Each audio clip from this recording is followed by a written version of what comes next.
You're listening to PetLifeRadio.com.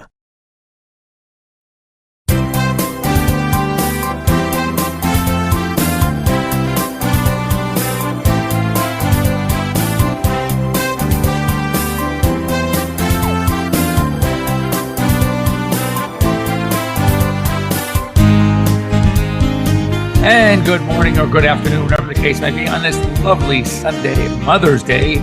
So first of all, happy Mother's Day to all of you mothers out there. And hope you have a great day. It should be a nice, relaxing day.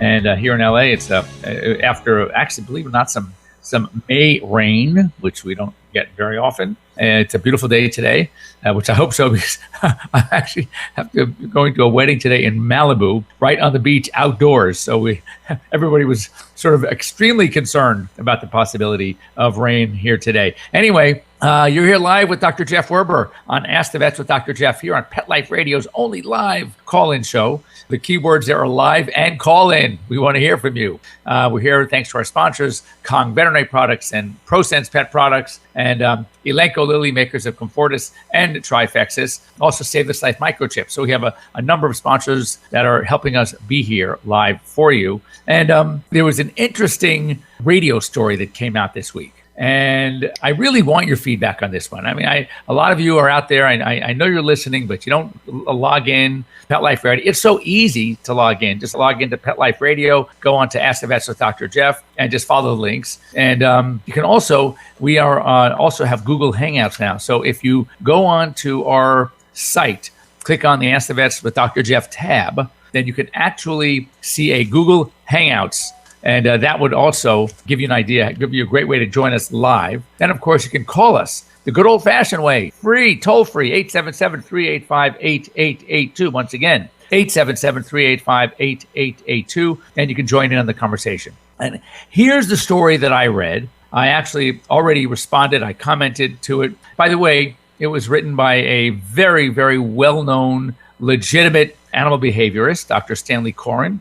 He is a university, he's a professor, teaches animal behavior, and he's a PhD behaviorist. And this one, though Stanley puts out great stuff, he's, I think, very accurate, very well known. One of those, as the many more scientific trainers and behaviorists out there, unlike some others who do not have the certifications or the education and are teaching us very, very improperly how to care for and treat and train our pets. Unfortunately, have much charisma and have made themselves very well known. But in the real, true scientific animal behavior world, they are not well respected. But Stanley is, Dr. Coren. And he wrote, now again, I have not spoken to him yet, which I really want to do, because as we know, anything in media can often be taken out of context. That's why when we're interviewed, and I'm interviewed often, we always are instructed, we're taught early on to speak in sound bites. Don't just answer a question, because they can take that answer and link it to another question not related to the one you answered. And so it sounds like you are giving a lot of misinformation or you're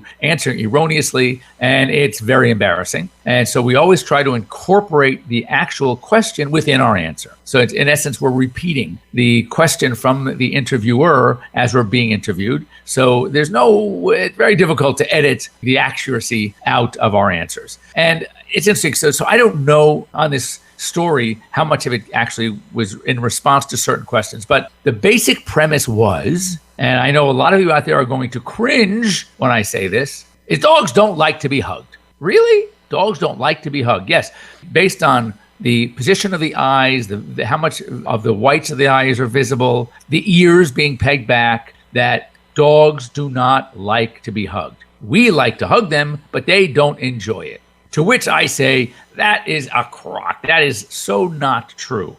Now, of course, let's put things into context. There are so many things about dogs. First of all, just by the nature of the ears and the eyes, there's too much extrapolation there. That's saying that every time the ears go back, it's because it's a flight or fright response, and they don't want to be there. By averting their glance, their eyes, it's like they're looking away to say, where else can I be? Because I don't want to be here. And I just don't believe it. I don't think that's true. And I have so many examples that, well, first of all, let's talk the study. The study was with Ready for this? 250 dogs. Not even dogs, not even being examined, pictures. 250 pictures that were sent in of dogs being hugged. And really, 57 million plus dogs in the US, and you're basing a scientific study on 250? That's number one. And the conclusion was 82% of these dogs did not like to be hugged. Now, what I really want to know, let's break this down here. As we know, and as we here at Pet Life Radio and me as a veterinarian always try to promote, is rescue. Let's talk about rescue dogs, first of all. And let's assume, if we have, clearly there's a lot of assumptions going on here, that if we're going to assume something, let's assume that many of these 250 dogs were our rescue dogs. And that means we know nothing about their prior experiences. We know nothing about how they may have been held back or restrained in an uncomfortable manner. And the current owners may not be there first. So when we're talking about being hugged, then maybe these dogs really didn't like it for really good reason. That's number one. Number two, again, I didn't see the pictures, nor have I spoken to the author of this study, but how about who is doing the hugging? Why? Because as we all know, many dogs are really smart and they don't like to be hugged or sometimes even touched by children. Why? Because they already know. First of all, children move very quickly. Secondly, going way back when that dog is a little puppy and that kid comes over and grabs, they're not petting, they're grabbing, they're pulling hair. So it is uncomfortable. So of course, when that kid or grown-up kid, but they remember dogs are not stupid, comes up and tries to hug this dog is saying, wait just a cotton picking second here. I'm not going to be hugged by this one, so I'm going to try to get away. Yeah, I get it. So we don't know who these dogs were, what breeds they were. We don't know what was going on the other end of the camera. Maybe there was something they'd rather be. Maybe in taking the picture, they had a treat there, and this dog is looking to the side saying, hey, I'd rather have the treat. No offense to the hugger here, but I'd rather have that treat. We have no idea what the scientific controls were. Where did these dogs come from? How long did they live in the house that they were living in where the hugger is living as well? We just have no idea. It was so poorly done based on the radios. Now, again, I did not hear the full interview. I did not even read the full article, though I saw it paraphrased in print, and there were just too many holes. Now, let's contrast this for a second. And this is where I want to hear from you, because once again, 877-385-8882, this is one where we really need to talk about, because I'm a veterinarian. I think most of my patients love me, but maybe not. And I'm sure there's some anxiety, there's stress, but I have dogs that come into my office. I'll walk out in the waiting room and they will literally charge. Now, I'm not talking little cute dogs. I'm talking 75, 80, 85 pound Labradors, for example. Two in particular. Frankie and Willie, these two dogs literally go bonkers when they see me, and they will run up to me. They will jump up on me. And as I'm hugging them, they're not trying to get away. They are literally crawling up my leg, my body, so they can hold them as if they were still little puppies. And they're 80 pounds. And they're licking me as if, and I'm trying to get away sometimes because my face is sopping wet and they are still going like crazy. Clearly, these dogs like being hugged. So there is so much that we don't know about the dogs. And I think if a study like this is going to be done, it needs to be much more scientifically controlled. We need to have groups. We need to have specify dogs that were adopted and from where, well, how old they were at adoption. We need to have dogs that were raised by a family as puppies. We need to know how many kids in the house. There's so many things that we have to know before someone can make a blanket statement that dogs don't like to be hugged.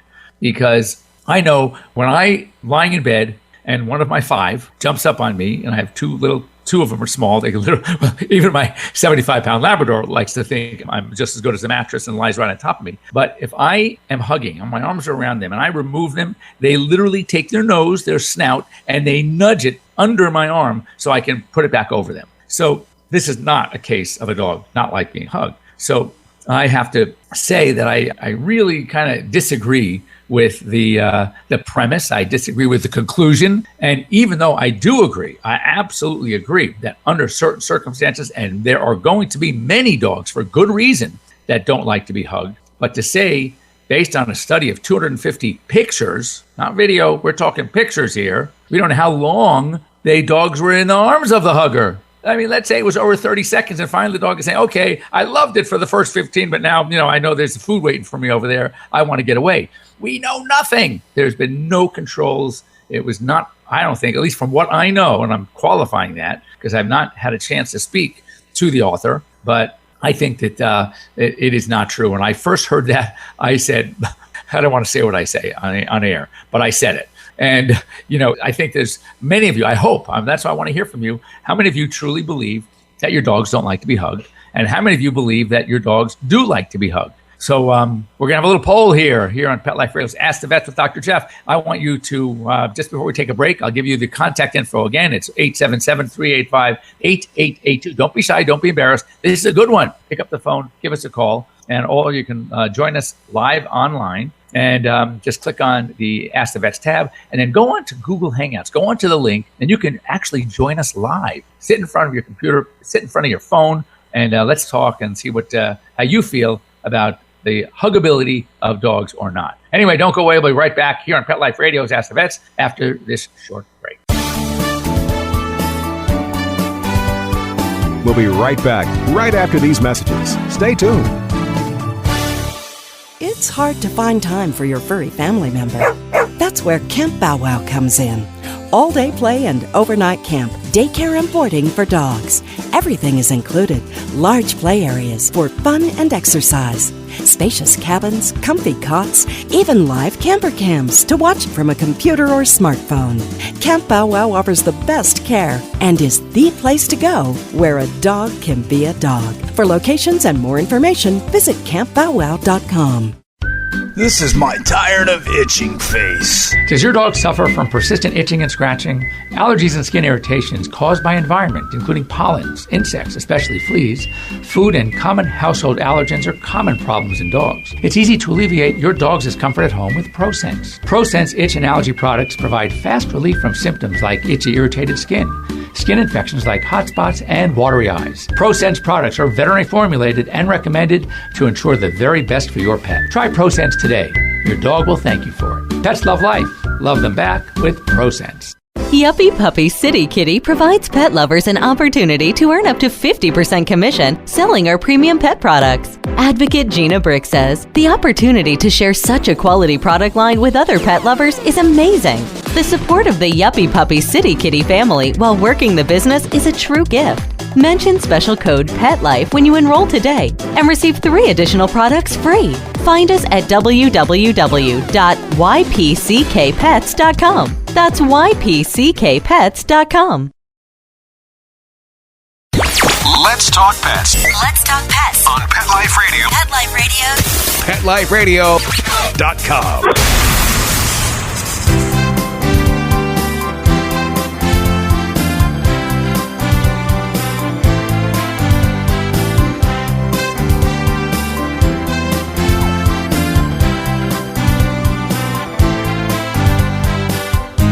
And welcome back. You're here live with Dr. Jeff Werber, your host here on Pet Life Radio's live call-in show, Ask the Vet with Dr. Jeff.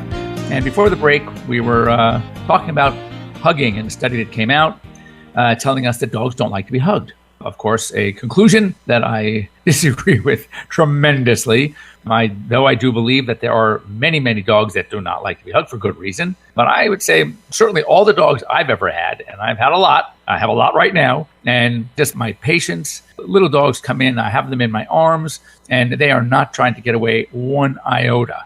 They're not uncomfortable, and they love it. And many of them, jump up on me as if they say, Doc, give me a hug. So I want to hear, I'd like to hear, and for some reason, there's so many of you out there that are maybe shy to call in live on a radio show. Well, let me tell you something. Don't be shy. Secondly, why don't you send, if you are, send me some email to drjeff@petliferadio.com. All the mail is forwarded to me, and I want to see what you think. We'll talk about it. We'll do our own little tabulation and find out what you think about whether or not dogs like to be hugged or not. I personally think they do. Anyway, I always like to share experiences. And this week I've had a couple of cases. This is on the heels of something I read, and I think we talked about it a couple of weeks ago, that a recent study came out about golden retrievers. This was an example that 60%, that's a lot, of golden retrievers will be stricken with some form of cancer in their lifetime.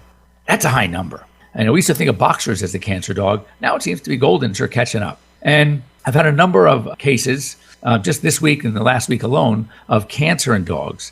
And there are so many philosophical questions that arise when it comes to certain cancers, the age of when these animals are diagnosed with the cancer, and what direction should we take as a veterinarian, should you take as a pet parent, right? As a pet mom, it's Mother's Day. What's the best approach? And the answer is because there's so many things to consider. Of course, age being one of them. Typically, cancer is a disease we see in older age, middle to old age. Though I have to tell you, my 15-year-old Labrador, I just took off a very, very nasty mast cell tumor from him 2 months ago at 15. I did the surgery on his 15th birthday. That wasn't a very nice thing to do, but I just needed to do it. I wanted to get out as soon as I could. But interestingly, he had a similar tumor, a mast cell tumor, basically in the same area. It was like 2 inches, 3 inches away from his original when he was 4. So we removed it then, and he went 11 years cancer-free until this new one popped up. And we took it out, and hopefully, sadly, I know he's not going another 11. I'd be thrilled if he gets another one. But I don't like people saying to me, well, God, doc, I don't want to do surgery now because he's too old. And I don't like using that as a criteria. Why? I always say to them this. I said, let's say grandma falls and breaks her hip. A lot of old people fall and break their hips. You wouldn't want that doctor coming in and saying to the family, I know that you may want to think of fixing it, maybe not. You don't want to tell grandma, the doctor says you're in good shape. Your heart's checking out great. Your bloods are fine. Everything is working great. But you know what? You're 94. So we're not going to fix it. You can't do that. Age is not a determinant. It's not the reason why you do or don't do something. Now, certainly it has to come into the equation, but age isn't a disease. It's a condition that may affect a decision, but it's not a disease itself. So you would not do something just because. Now, for example, when I decided to take out Grover's cancer at 15 years of age, it's because his bloods were great, his x-rays were fine, his chest, everything was perfect. So I had to. I would rather operate on a 15-year-old dog who's in great shape than a 9 or 10-year-old dog who's got bad kidneys, bad liver, lesions in the chest, pulmonary, whatever. So you have to think about that. Now, another question you have to ask yourselves is, if the result of a test, this is a question I often ask, if the result of a test is not going to change your course, for example, because of whatever reason, it could be personal, it could be financial, it could be other issues with the pet, that you would not want to subject your pet to chemo or to radiation therapy to treat the cancer. Well, then, if you are already set that that is not an option, then necessarily the next steps to make a specific diagnosis may not be indicated. Because if the result of a test is not going to change your course of treatment, your course of action, then don't do the test. The whole reason that we test is to come up with a diagnosis, to help you make a decision about what you want to do, if you want to treat, how you want to treat, et cetera. Well, if you already decided based on, and I have a lot of clients that have put a prior pet through radiation or chemo, and for whatever reason, and unfortunately, trying to convince them that not every pet's the same, not every situation is the same, not every cancer is the same. Sometimes they'll do amazing. I've had cases that just did so well with simple cancer treatment, simple chemotherapy, and gave them extra, really good quality of life. 8 months, 10 months, a year, or 15 months, whatever it is. So these are the things that we like to do because it's a great way to help these animals. So I definitely want to consider that when or if you are considering treatment, you're considering something for a cancer, you want to really weigh the big picture, not just age, not just finances, not look at what are the possibilities, what's the prognosis, how much more time. Sometimes, and again, it sounds cold sometimes, but it's really not. You have to say to yourself, what is the quality of life going to be for how much longer the pet may have, and can I justify spending what I may have to spend or putting the dog through this for an extra month or two? It may not be something feasible to do. So therefore, we may choose not to do it. And that's okay. It's okay not to do it. But make sure that the most important thing, and I try to, when I work with my clients, the most important thing is to basically give them as many of the possibilities, the options, the choices, and also what happens if we don't. What's the quality of life going to be if we do nothing? And this is where, sometimes it's bitten us in the behind. For example, I will often say, if I have a pet that has something that's ugly, let's say it's a mass that's actually ulcerated and bleeding, and if we do nothing, what can we expect? If I did not elect to do my surgery on my dog Rover, then what could I have expected from the improvement of that cancer all by itself? The answer is nothing. So I had to make a decision because doing nothing is going to affect nothing. So you have to do something. Now I could opt to do nothing, knowing that as soon as it got really bad, I would have to say goodbye. I wasn't ready to do that. So I wanted to do something. If there was a condition where the treatment is really aggressive. We're going through this right now with one of my patients. There are two forms of surgery they can do for this particular tumor. One is a stereotactic, which means it's what they do in people now. It's a certain radiation beam that can be directly localized on the mass. It's like 3 to 5 treatments. And at a price tag, you ready for this? Of $14,000. Wow, $14,000. Now, could the dog tolerate it? Yes, but it is a much older golden retriever, and even at best, because the dog's already 14, at best, what are you going to get, a year? And so you have to say to yourself, oh my God, 14 grand for a year? Now, if you can afford it, that's great. The dogs do tolerate it pretty well. Another alternative was maybe to give them 8 months, and it's a much easier, much less expensive form of radiation. And so that in of itself was a determining factor. That coupled with a particular chemotherapy agent would do probably about 8 months. So the survival, now, as I told the owners, if this dog were considerably younger, let's say 10, where by doing this treatment, the mean survival could be as long as 3 years, so you might get 13 out of a dog who's already 10, then and if you can afford it, then go for it. It is the gold standard. It's the best thing we have right now. But there's so many things to think about when deciding or not to treat a pet that has a cancer. So when you are faced with the decisions, try to get as much information from your veterinarians as possible. Cost, age of the pet, prognosis, all of these factors that are going to go into play. And just what is the quality of life during the treatment? What can and can't they do? I had a case of a cat coming in with a thyroid carcinoma. It's a hyperthyroidism, very treatable in cats with radioactive iodine, the same way we're treating people now. The old standard was to do surgery. And it also was a medication. The medication is my least favorite. It's like a Band-Aid. They were told when the cat was 14 and healthy otherwise that you can't do anything, you just go do the meds. I see this cat now at 15 and a half, almost 16, took a blood test, and this cat is still phenomenal. I said, how come you didn't do the radioactive iodine? They go, well, our vet told us that we shouldn't do it because the cat's too old. I hate hearing that. A pet is not necessarily too old for something that is non-invasive. They're going away for 2-3 days. It's so great. I did it with my own cat when he was 15 or 16. That was great. So anyway, keep these things in mind. Think about it. If you have any questions ever about things like this, please, you can feel free to get a hold of me at drjeff@petliferadio.com. So anyway, that's all we have time for today. I do want to tell you that in the next week or so, we're going to have a special guest. We're going to talk about exercise. We're going to talk about water, the importance of hydration, and the severe effects of dehydration in a pet. And so tune in. It's either going to be next week or the week after. And otherwise, have a great Mother's Day, everybody. Have a great week. And thanks again to our sponsors, Kong Veterinary Products, and Prosense, and Elanco Lilly, Comfortis, and Trifexis, and Save This Life Microchip. And we will see you next week. Have a great week. Let's Talk Pets, every week on demand, only on PetLifeRadio.com.